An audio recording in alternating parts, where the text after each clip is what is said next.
Isn't it funny how the love stories that really stick with us, the ones we remember forever, are so often the ones that end in total heartbreak? Well, today, we're going to dig into that exact paradox. Why are the most beautiful love stories also the most tragic? Let's get right into it. You know the names, right?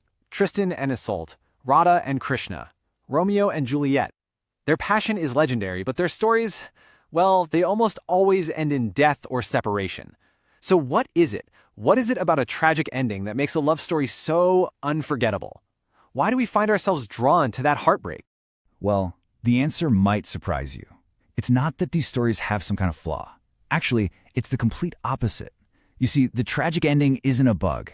It's a feature. It's the very thing that makes these stories hit so hard, because they're tapping into something really deep inside all of us about love, loss, and, well, life itself. Okay, so to really get why these stories have such a hold on us, we've got to look at the basic forces at play. Think of it like a timeless blueprint for love and conflict. In this one, it goes way, way back to the ancient Greeks. Imagine this constant tug of war between two massive cosmic forces. In one corner, you've got Eros. That's all about love, connection, desire, life. And in the other corner, Thanatos. That's death, loss, separation, the whole unavoidable final part of life. And guess what? Our greatest, most epic love stories are all set right in the middle of that battlefield. So, right. If love's a battlefield, that makes the lovers the heroes, doesn't it? So let's do something interesting. Let's put on a different pair of glasses, a psychological lens, and see these stories for what they really are, an epic quest. Yeah, these stories are way more than just tales about passion.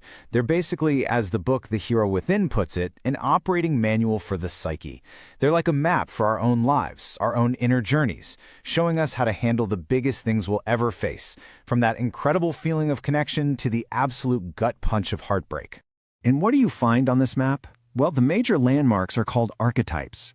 Think of them as universal patterns or inner guides that are already built into all of us, part of our collective unconscious. They help us make sense of the world. And that's the real secret here. These famous lovers aren't just characters in a book. They're embodiments of these archetypes that we all recognize on a gut level. So when we look at it this way, the moment the two lovers meet, that's not just the start of a romance. Oh no, that's the call to the quest.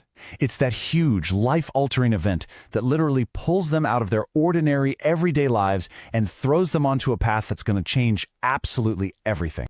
But here's the thing.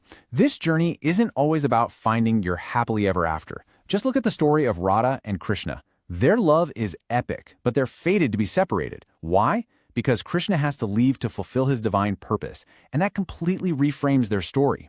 It's not about personal happiness anymore. It becomes this profound story of spiritual devotion. It teaches a pretty powerful lesson about love being a form of surrender. All right, so once our heroes answer that call and the journey kicks off, you know what's next. The trials. They have to face all sorts of obstacles. And it's in how they face these challenges that we start to see these different heroic archetypes really shine. So let's break a few of them down. We're going to focus on three really powerful ones that you see over and over again in these tragic love stories. We've got the wanderer, the warrior, and the altruist. Each one shows us a different way of being a hero in the name of love.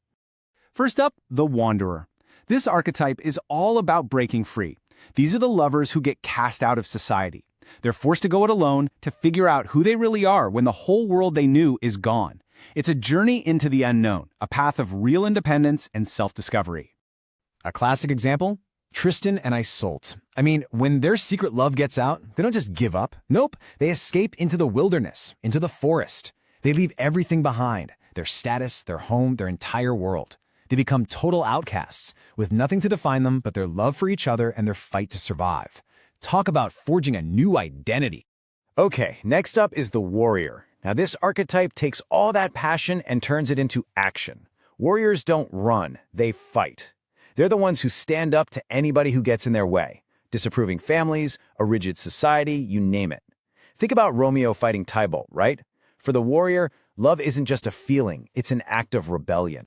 And that brings us to our third one, the altruist. This archetype is all about the incredible power of sacrifice. The altruist is the lover who makes the impossibly hard choice to put something else before their own happiness. Maybe it's a higher purpose, or maybe it's just the well-being of the person they love. And Radha, she is the ultimate altruist. When she silently accepts that Krishna has to leave her, it's not her giving up. It's an incredible act of spiritual devotion. She is sacrificing her own personal happiness, her own desire, for a divine purpose that's bigger than both of them. It shows us that sometimes the most powerful form of love is letting go. But no matter the path, the journey always leads to the biggest trial of them all. You could call it the abyss. This is that critical moment where the incredible, life-giving force of Eros smashes head-on into the unavoidable final power of Thanatos, where love meets death. And what's crazy is that the thing that triggers the final tragedy usually isn't some big, evil villain. Nope, it's almost always something painfully human. A tiny bit of jealousy, a simple misunderstanding, just one moment of doubt. And that's the tipping point where it all falls apart. The ancient Greek myth of Cephalus and Procris is just a gut-wrenching example of this. It's a whole tragedy that starts with a rumor. Procris, the wife, hears her husband might be unfaithful. So what does she do? She follows him into the woods to see for herself. Her husband, Cephalus, just hears a rustle in the bushes. He thinks it's a wild animal, so he throws his javelin and kills the woman he loves. In an instant, their love is just gone. Not because of some monster, but because of their own very human flaws. It's a chilling reminder of how fragile love can be. So, after going through this whole journey, the call, the trials, the abyss, what's the big takeaway here? Why do we still care so much about these stories, hundreds or even thousands of years later? Well, it's because they're not just warnings about the dangers of love.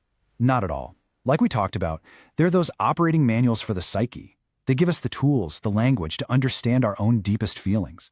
They teach us about devotion, about sacrifice, and maybe most importantly, they show us that we can find real meaning and strength even when we're faced with a loss that feels impossible. And when you look at them all side by side, the patterns are just undeniable. Sure, the details change depending on the culture. For Tristan and Iseult, the problem is society's rules. For Radha and Krishna, it's a divine plan. For Cephalus and Procris, it's just a tragic human mistake. But underneath it all, it's the same heroic journey. It's the same timeless battle between love and death. And that, right there, is why these stories have stuck around for so long. When we see these lovers not just as tragic figures, but as heroes on a journey, it changes how we see ourselves. We start to recognize that our own lives, our own loves, and yeah, even our own heartbreaks, they're all part of that same kind of heroic journey. It makes our feelings feel valid and shows us the hero inside all of us. So, I'm going to leave you with a question to chew on.